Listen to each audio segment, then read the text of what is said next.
Hello and welcome to Crime Scenes with Coffee Beans, True Aussie Murders Caffeinated. I'm your host, Belinda Brady, and welcome to episode 5. Thank you so much for joining me and thank you for lending me your ears. I really appreciate it. Now, today's episode is titled The Gun Alley Murder. But first, before I start the podcast, I need to get into the essentials. Now, my sources for today's episode is abd.anu.edu.au, museumoflost.com, trove.nla.gov.au, brightoncemetery.com, and Find a Grave.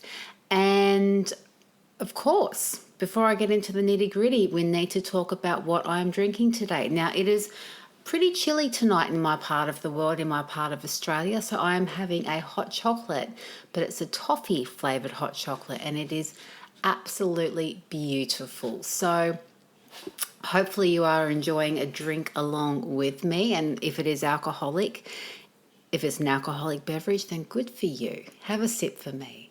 Okay, and I do need to put a disclaimer on today's episode. Sorry, this episode discusses child sexual assault and murder.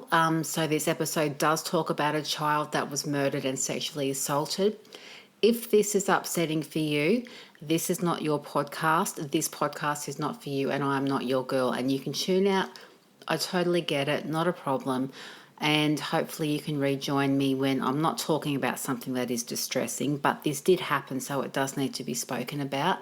And I do swear, I haven't done it yet, but that's not to say I won't do it, so I always like to throw in that little disclaimer. So once, we've got those out of the way, let's get on with the episode. So episode 5, The Gun Alley Murder. Now, this takes place in Melbourne, Australia. So Melbourne, Victoria, Australia. So Melbourne is in the state of Victoria.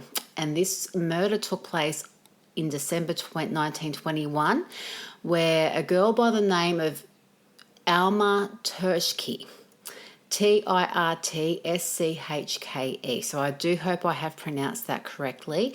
12-year-old Alma had left her grandmother's home to run a small errand and was never seen alive again. Okay, so let's get started. Let's get stuck right into the details. So today we are going back to Melbourne, the capital of Victoria, on New Year's Eve 1921. So December 31st, 1921. Now, 1921 Melbourne was a bustling town of cul-de-sacs, shops, betting shops, and brothels. People from all walks of life lived there, visited there, did business there. Due to its visitors and residents enjoying the boozy side of life and not really worrying about the environmental littering, the streets were often littered with empty bottles, and a decent income could be made from rounding up these empty bottles, which is exactly what a man by the name of Errington was doing on the morning of New Year's Eve, 1921. Now, Errington was up early that morning picking up empty bottles off the streets before the streets became too busy. And especially seeing it was New Year's Eve, the town centre would be extra busy that day. Errington eventually arrived at Eastern Market, which was a flower and retail and entertainment area that opened from 1847 and eventually shut in 1960. And that took him to the rather shady Gun Alley, which was a dead-end lane that ran off Little Collins Street. While looking for more empties in Gun Alley, Errington horribly stumbled across the body of a young naked girl. She was on her back, her red hair behind her head, her legs bent underneath her. Now, a horrified Errington ran to get the police as quickly as he could, who returned with him, and they quickly cordoned off the area. The body was taken away for examination and was identified as 12-year-old Alma Turschke, the 12-year-old girl who had been reported missing the day before on December 30th. It seems Alma had been sent on an errand for her aunt. So she'd been sent to run an errand for her aunt and never returned. It was obvious the little girl had been brutally murdered, and her simple errand run had been met with a tragic, tragic end. But how and why and who? That is what we're going to look at. Who did this to the little girl, to the 12-year-old girl with the fiery red hair, and why? And how did the man who would be eventually hanged for this murder a mere 4 months after Alma's body was found? And like I have said before, Australia did not muck around back then. So this man was tried, convicted and hanged all within 4 months of Alma being found dead in that alleyway. And some 96 years after he was hanged, and after Alma's murder, he ended up being pardoned of the crime, leaving the mystery of who killed Alma still to this very day unsolved. So we're going to get right into it. So please, if you haven't got a drink, if you want to grab yourself a coffee or a cocktail or a bourbon and coke or whatever's grabbing you, please put me on pause. I will be right here and I will see you in a minute. Okay guys, welcome back. So settle in, get comfy, and let me tell you a sad, sad, sad tale. But as sad and brutal and as horrific as it is, it needs to be told because it is part of Australian crime, Australian murder, and it's still unsolved, and we still need to talk about this stuff because it is awful and it's horrible, but it happens. So let's get started. Okay, so Alma Tershke was born on the 14th of March 1909 in a mining settlement in Western Australia to first-time parents Charles Tershke and his wife Nell. Now, Nell, whose real name was Ellen Emily Eliza Alger, she was the daughter of Henry and Emily Holder. So Henry Alger and Emily Holder. Now, Charles was born in Victoria. Charles Tershke, so Alma's dad, was born in Victoria in 1872, though I couldn't seem to find an exact date of birth, and his parents were Henrik and Elizabeth Tershke. Now, I couldn't seem to find a date of birth for Alma's mum, Nell, or I couldn't find any information on when she was born, unfortunately, or where she was born. Now, both of Charles's parents, so Alma's dad, her grandparents lived till they were in their late 80s and early 90s. Now, only Nell's father was afforded this good fortune, with him living a full life well into his 80s, but her mother dying in her late 40s. Now, sadly for Nell, this fate would be familiar for her as well as Charles. So both Charles and Nell, both Alma's mum and dad, would suffer a similar fate of an early death, but I will get to Charles in a bit. Now, I couldn't find any information on Charles and Nell, how they came to be, how they met, fell in love, etc. But they did meet, they fell in love, and they got married in 1911.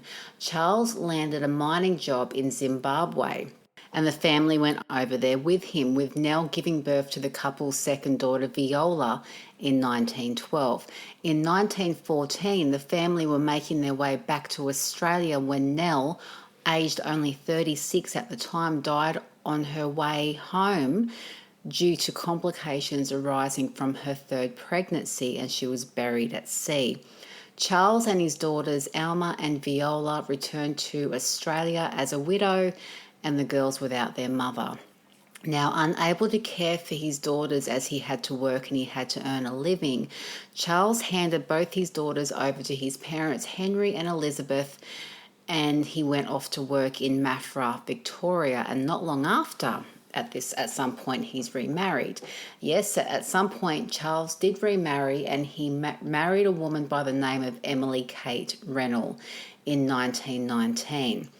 But any good fortune that came the couple's way was short-lived, as Charles was accidentally shot by his nephew on a hunting trip on the 29th of January 1922. So not even a month after, well, nearly close to a month after his daughter Alma had been found brutally murdered in that laneway, and he died of his injuries. And his grief-stricken widow, his grief-stricken second wife, Emily, decided to return to England on or around the 16th of June 1922. She also died at sea. Now, I couldn't seem to find any reason why she died at sea, but she did die at sea.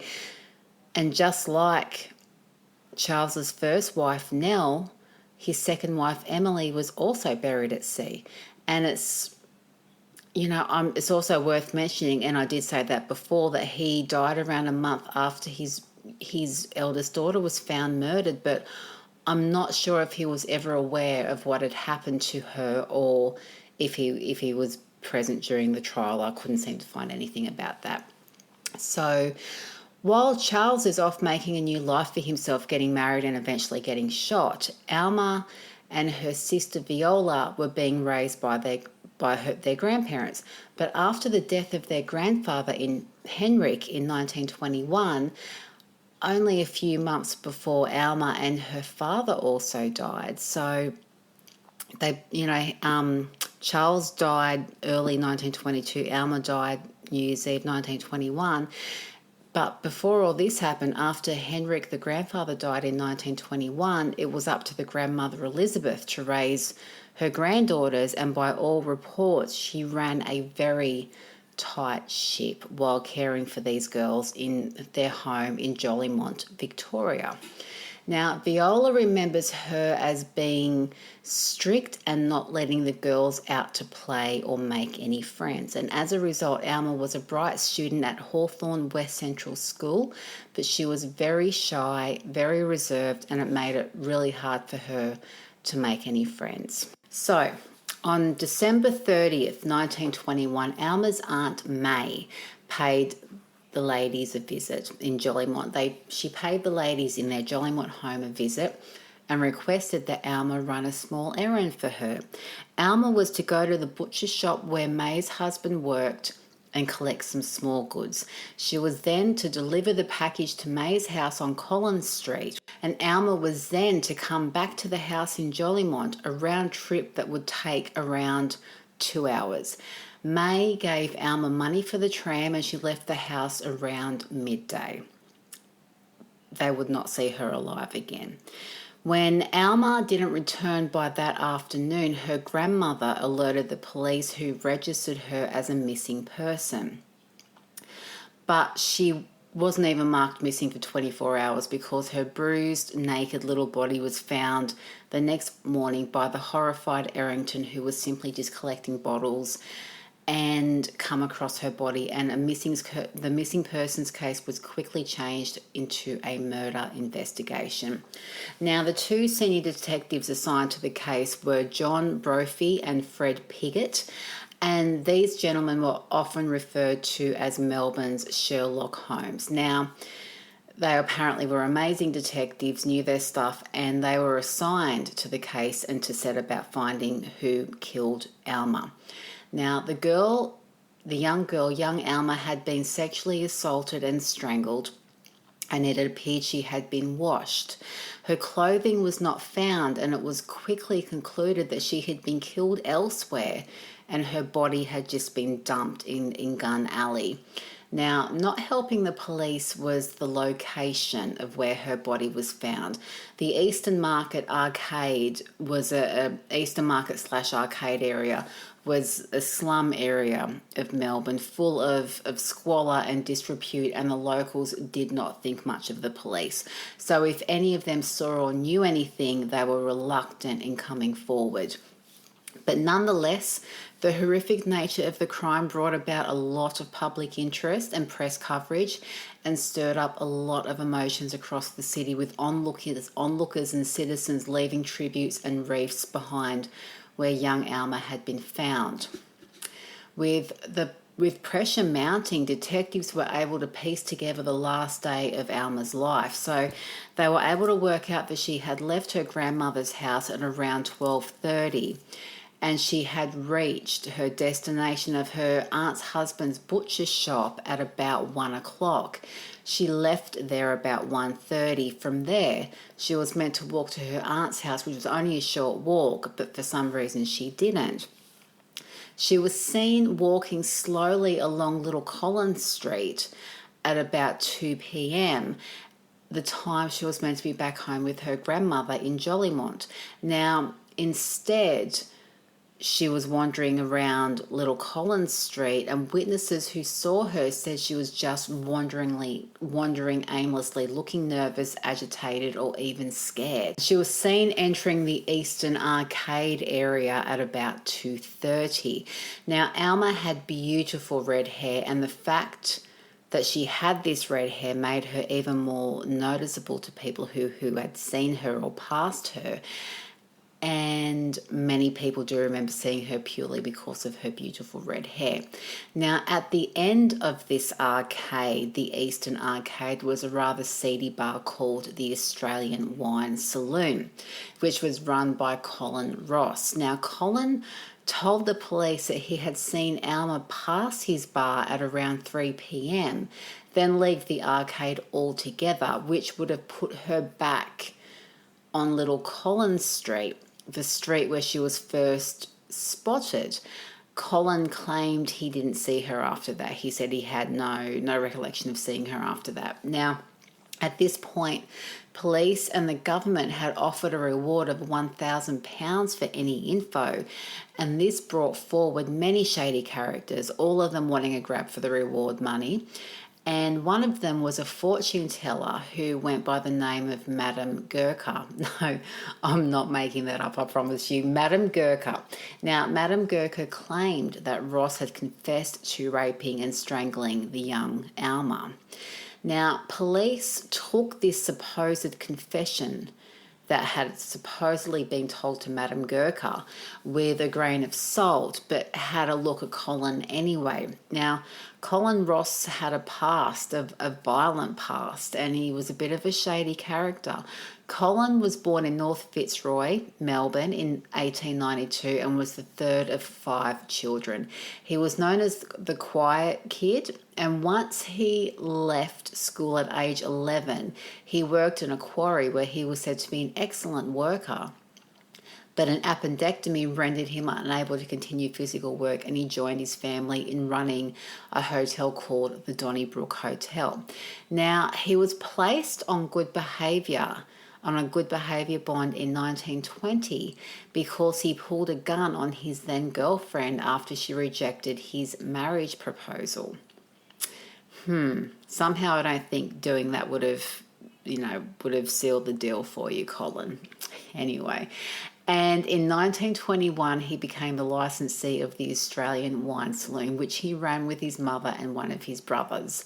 And the bar quickly got a rep for being the haunt of criminals and prostitutes and just the underbelly of society. It was also known that the bar regularly served underage patrons and served them as well as people who were of drinking age, served them booze until they were rip-roaring drunk, and then the Ross brothers would often raid the pockets of their patrons who were too drunk to notice or to put up a fight about it.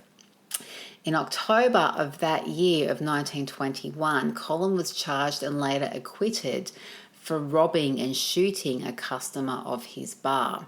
And the morning that Alma was found, the license for the bar had expired. Now, press constantly covered this case. It was constantly in the media, and the public crying out for an arrest, and with no other suspects, and with a bit of a shady, seedy past, detectives were sure Colin was their man and brought him in for questioning.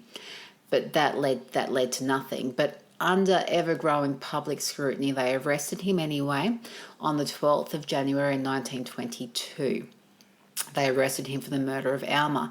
Now, a search of his property found 2 blankets, and when one of those was unrolled, it revealed several strands of long, bright-coloured hair.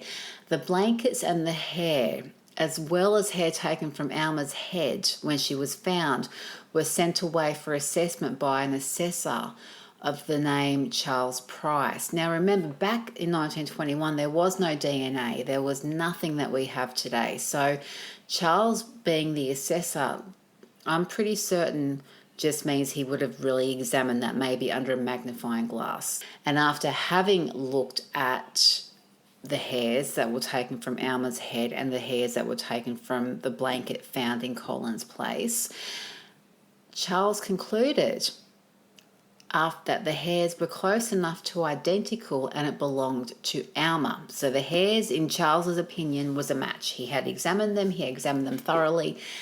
The hairs were a match. And that gave the police their smoking gun.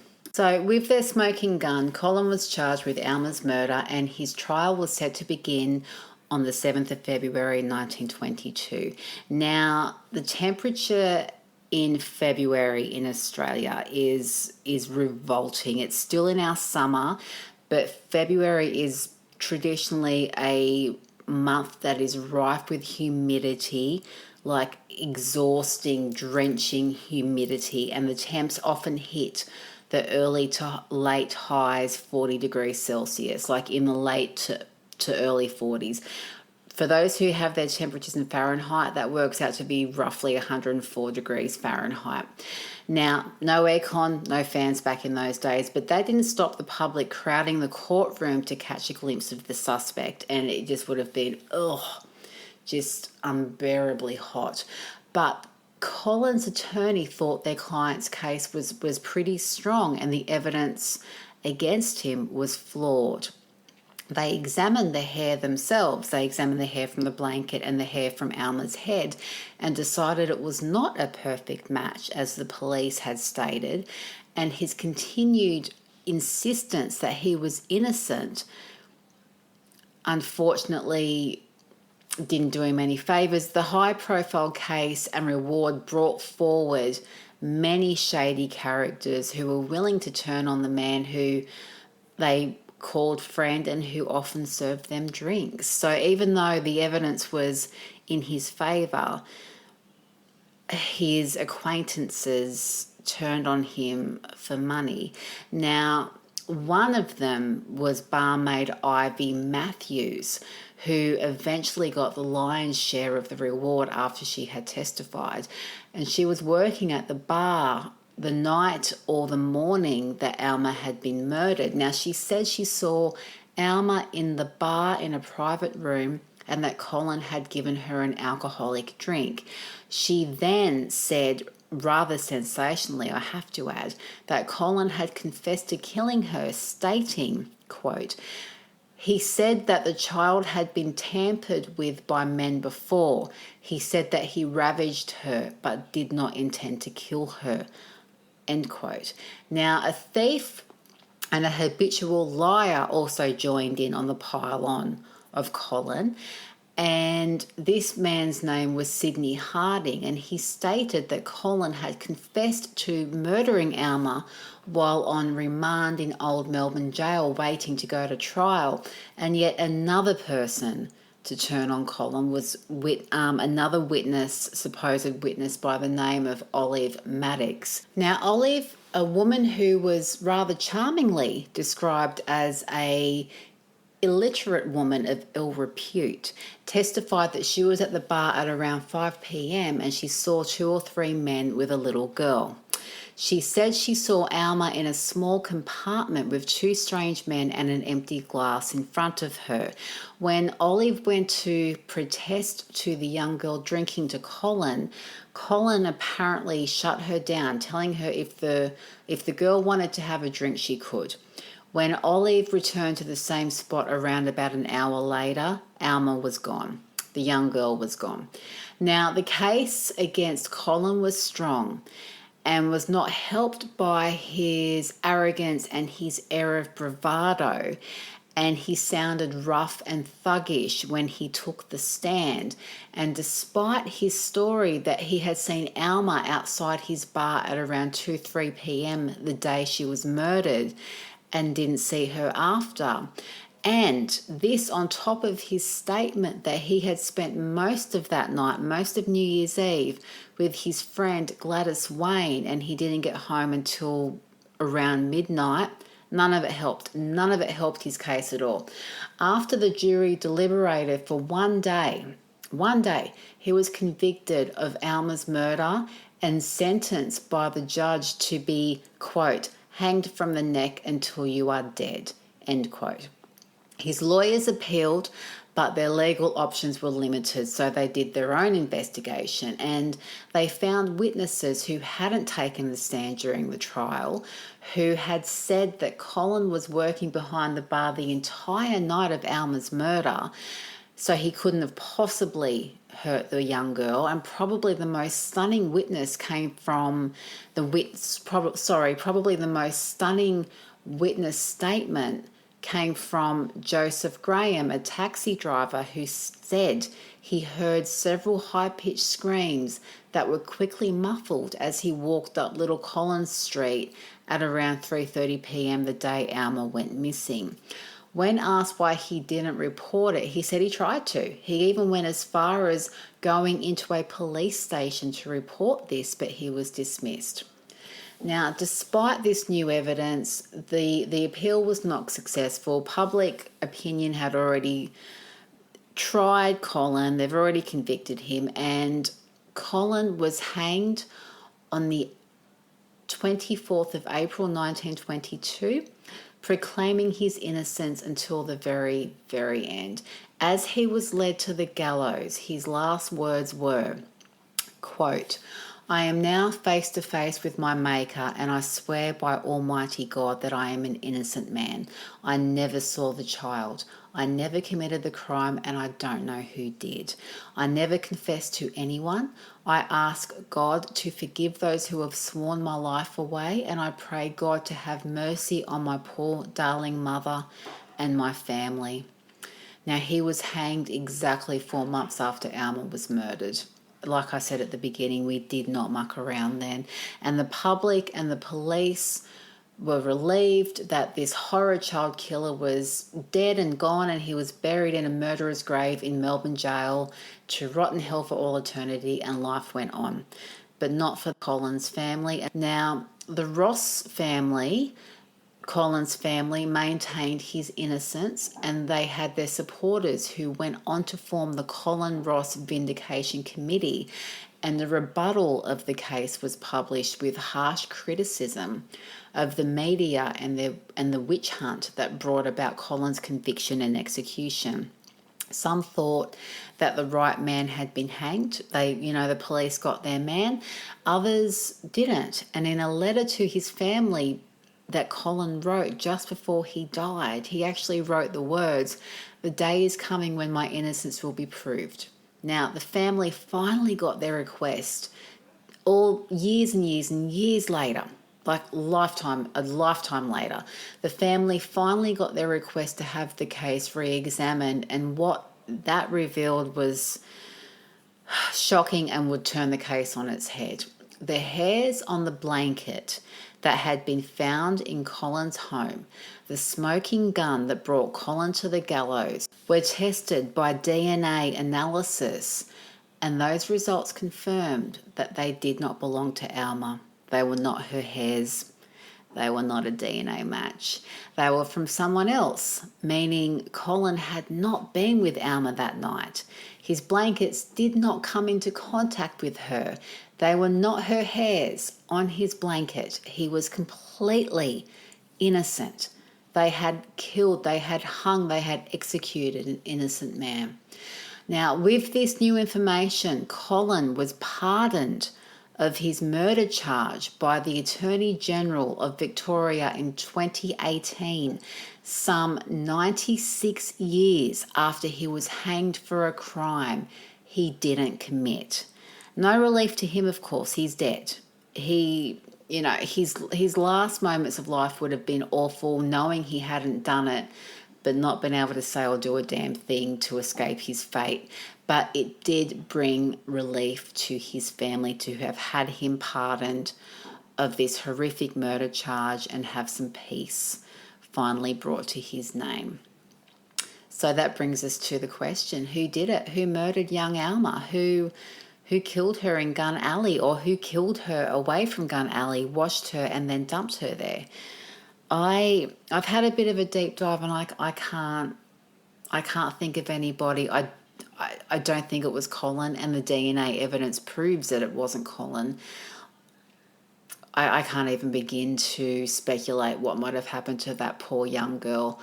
But all I know is that she had died a brutal and horrific death, and I can only hope that her grandmother and her surviving sister were able to enjoy life to some extent after having lived through such a horrific crime.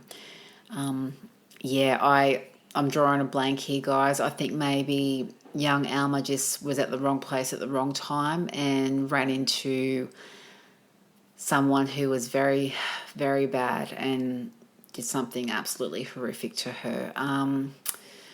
What do you think? Do you think it was Colin still, even after he was pardoned? Or do you think it was just a random stranger sexual assault ending in murder, which is not uncommon by any stretch, especially back then? I mean, anything that we say is just speculation, but that is, of course, what we do. We look at these crimes and we look at these murders, and especially the unsolved ones, we speculate, we discuss who we think it is. But for this case, there is no clear suspect. There is no clear "you are our murderer," because most people would have thought it was Colin, and DNA has proved that it wasn't. So this is I'm going to put this in the I don't know file.